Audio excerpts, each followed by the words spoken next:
आज़ाद बोल इंडिया आप देख रहे हैं, आपके साथ में आदिल खान आज़ाद। ईरान को एक बहुत बड़ा ख़जाना मिला है। एक खबर ये होगी, बांग्लादेश से खबर आई है, उसको लेकर भी बात करेंगे। चाइना और इंडिया के बीच क्या चल रहा है उसको लेकर भी बात करेंगे, और आखिर में भी ईरान की एक खबर है।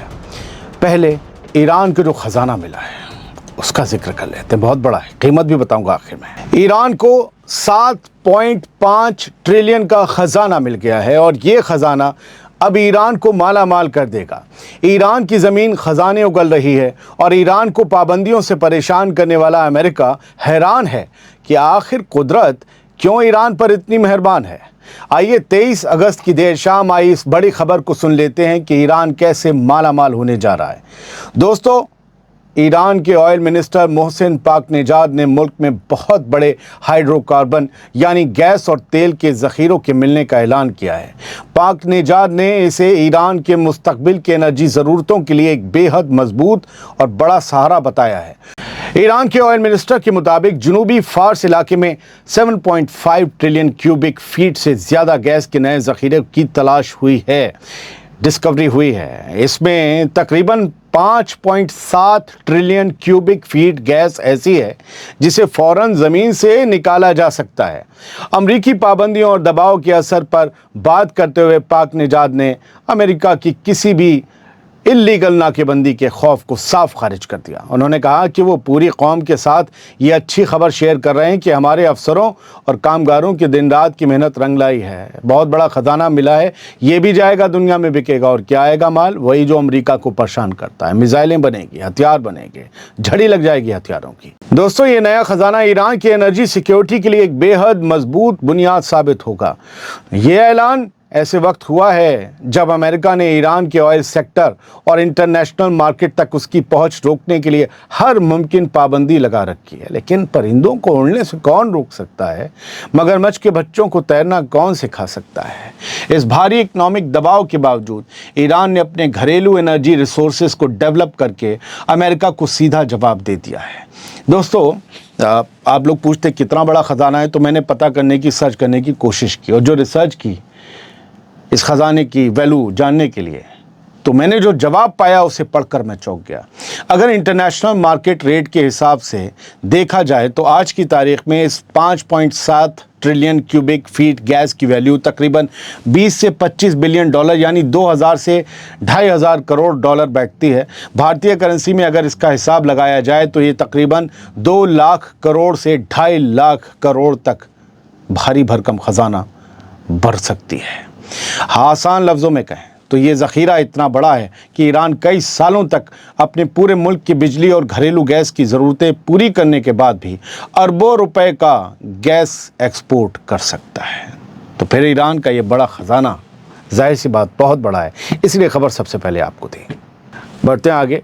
दुनिया भर को कार्बन कम करने और क्लीन एनर्जी अपनाने की नसीहत देने वाला चीन अब अपनी ही सोलर क्रांति के जाल में फंसता नजर आ रहा है। हाल ही में आई एक चौंका देने वाली रिसर्च रिपोर्ट में यह दावा किया गया है कि चीन में जिस तेज़ी से बड़े बड़े सोलर प्रोजेक्ट्स लगाए जा रहे हैं उसका सीधा और बेहद बुरा असर परिंदों की नस्ल और उनकी आबादी पर पड़ रहा है। रिसर्च के मुताबिक जिन इलाकों में ज़मीन पर बड़े बड़े सोलर पैनल बिछाए गए हैं वहाँ लोकल और प्रवासी यानी माइग्रेटरी दोनों तरह के परिंदों की तादाद में भारी कमी दर्ज की गई है।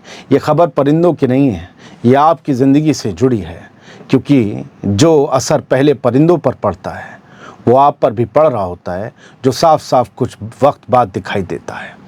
ख़ास तौर पर खेती की ज़मीनों और घास के मैदानों को जिस तरह सोलर प्रोजेक्ट्स के लिए चीन ने बदल दिया है, उसने परिंदों के आशियानों को तबाही के किनारे पर लाकर खड़ा किया है।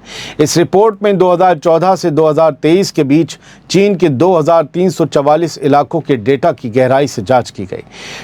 रिसर्चर्स ने पाया कि जिन हरे भरे इलाकों में तेज़ी से सोलर प्लांट खड़े किए गए वहाँ बेज़ुबान परिंदों के रहने और दाना चुगने की जगह पूरी तरह से छीन ली गई।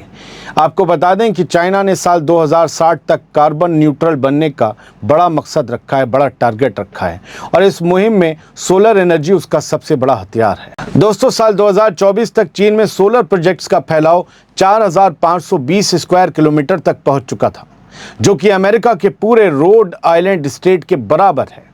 लेकिन अब ये बड़ा सवाल उठ रहा है कि इस ग्रीन एनर्जी की कीमत क्या हमारे कुदरती माहौल और परिंदों की जानें देकर चुकाई जाएगी?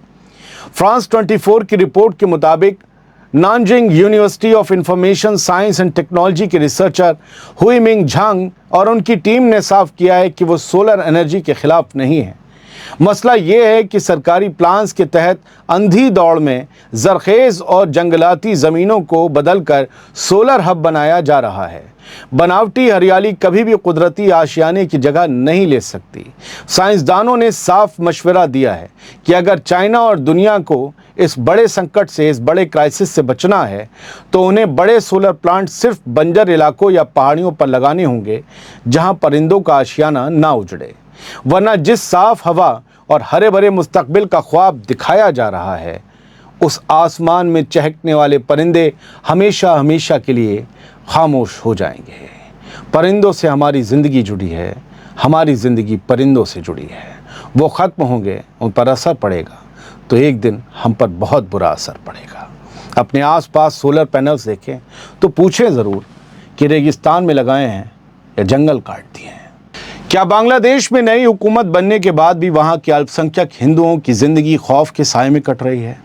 ये सवाल नई सरकार के सामने सबसे बड़ा चैलेंज बनकर खड़ा हो गया है। भारत में ये सवाल पूछा जा रहा है, इसलिए हमें पूछना ज़रूरी है।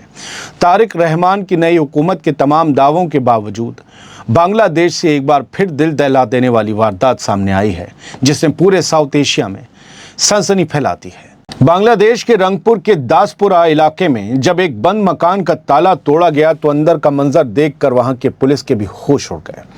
एक ही हिंदू फैमिली के 4 लोगों की बेहद संदिग्ध हालात में, सस्पिशियस हालात में मौत हो चुकी थी।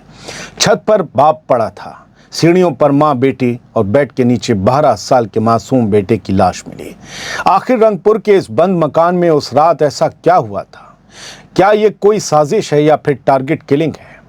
बांग्लादेश के अल्पसंख्यक हिंदुओं के खिलाफ जुल्म का सिलसिला रुकने का नाम नहीं ले रहा है। हमें आवाज़ उठानी होगी। वो हमारे मुल्क के ही भाई हैं जो बंटवारे से पहले उधर रहते थे या चले गए। रंगपुर मेट्रोपॉलिटन कोतवाली थाने के इंचार्ज नाजमुल कादर के मुताबिक ये घर पिछले 2-3 दिनों से बाहर से बंद था। पड़ोसियों और रिश्तेदारों को जब शक हुआ तो पुलिस को खबर दी गई। मौके पर पुलिस पहुंची और पुलिस ने जब ताला तोड़कर अंदर कदम रखा तो वहां 4 लाशें बिखरी पड़ी थी। द डेली स्टार की रिपोर्ट के मुताबिक ये गणपति चक्रवर्ती का परिवार था जो रंगपुर जिला स्कूल के रिटायर्ड टीचर थे। करीबियों के मुताबिक इस फैमिली के सभी लोगों के मोबाइल फ़ोन लगातार बंद आ रहे थे। जिस तरह से लाशें घर के अलग अलग हिस्सों में बिखरी मिली, उससे साफ जाहिर होता है कि मौत से पहले वहां कितना भयानक खूनी खेल खेला गया होगा। हालांकि अभी तक पुलिस और लोकल एडमिनिस्ट्रेशन इस पूरे मामले की असली वजह का खुलासा नहीं कर पाए हैं। तारिक रहमान सरकार लगातार इस मुद्दे पर बैकफुट पर नजर आ रही है, क्योंकि तमाम दावों के बावजूद इस तरह की वारदातों पर लगाम नहीं लग पा रही है। याद रखिए कि जब हम हिंदुस्तान की माइनॉरिटी की आवाज़ उठाएं तो हमें बांग्लादेश की माइनॉरिटी की भी आवाज़ उठानी होगी। हम वहाँ की पूरी आवाम को, ना यहाँ की पूरी आवाम को इल्ज़ाम दे रहे हैं, बल्कि हम ये पूछ रहे हैं कि वो कौन लोग हैं जो इस तरह के वारदातों को, इंसिडेंट्स को अंजाम दे रहे हैं। अब ईरान की एक और खबर। ईरान और अमेरिका के बीच जारी तनाव सिर्फ 2 मुल्कों तक महदूद नहीं रहा, बल्कि इसने अपनी जद में अरब के कई मुल्कों को भी ले लिया है। हालात लगातार बिगड़ते जा रहे हैं। ऐसे वक्त में ईरान ने अपने पड़ोसी अरब मुल्कों को साफ और सख्त लफ्ज़ों में आगाह किया है और ये दिन में दोबारा किया गया है। ईरान का सीधा पैगाम, हम इसीलिए आपको बता रहे हैं दोबारा, ईरान का सीधा पैगाम है कि जो भी मुल्क अमेरिका की इकनॉमिक मुहिम यानी इकनॉमिक कैंपेन में साथ देगा, ईरान उसे सीधा अपना दुश्मन मानेगा। ईरान की सुप्रीम नेशनल सिक्योरिटी काउंसिल के सेक्रेटरी मोहसिन रिजाई ने पड़ोसी मुल्कों से इस पूरे मामले से दूर रहने की अपील की है। कहा है, अमेरिका की पाबंदियां अमेरिका को मुबारक, लेकिन तुम उसमें साथ मत देना, जहाज़ों में आने जाने में अड़चन मत डालना। इसके साथ ही उन्होंने सख्त लहजे में वार्निंग दोहराई कि अगर कोई भी अरब मुल्क अमेरिका के बहकावे में आकर उसकी इकनॉमिक मुहिम का हिस्सा बनता है तो उसे यह अच्छी तरह समझ लेना चाहिए कि ईरान उसके खिलाफ सीधा मोर्चा खोल देगा। बात सिर्फ अमरीकी अड्डों तक महदूद नहीं रहेगी, महल और कसर भी ठोके जाएंगे। मोहसिन रिज़ाई की ये धमकी ख़ास तौर पर उन अरब मुल्कों के लिए मानी जा रही है जो लंबे वक्त से अमरीकी खेमे में खड़े रहे हैं। ईरान ने दोहराया है कि अगर किसी भी पड़ोसी मुल्क ने अमेरिका की इकनॉमिक घेरेबंदी में कोई मदद की तो ईरान उन्हें न सिर्फ सबक सिखाएगा बल्कि दुनिया के सबसे अहम समुद्री रास्ते यानी स्ट्रेट ऑफ हॉर्मुज़ को पूरी तरह बंद भी कर सकता है। पूरी तरह जो अब जा रहे हैं वो भी नहीं जा पाएंगे। अगर ईरान इस समुद्री रास्ते को ब्लॉक करता है तो दोस्तों पूरी दुनिया में तेल और गैस के एक्सपोर्ट पर बहुत गहरा असर पड़ेगा और ग्लोबल ऑयल मार्केट में हाहाकार मच जाएगा। याद रखिए कि अगर ऐसा हुआ और यकीन मानिए तो आप सिर्फ गन्ने के जूस से ही अपनी गाड़ी चला पाएंगे। ईरान ने इशारों में सऊदी अरब, बहरीन, कतर और यूएई जैसे अरब मुल्कों को अपनी रेड लाइन से साफ साफ खबरदार करा दिया है। अमेरिका सालों से ईरान पर सख्त इकनॉमिक पाबंदियां लगाता आ रहा है, लेकिन ईरान ने इन पाबंदियों से निपटने और दुनिया भर में अपने तेल की बिक्री जारी रखने के नए नए रास्ते पहले ही तलाश लिए हैं। ऐसे में इस जंग के फिलहाल रुकने के आसार तो नहीं लग रहे हैं।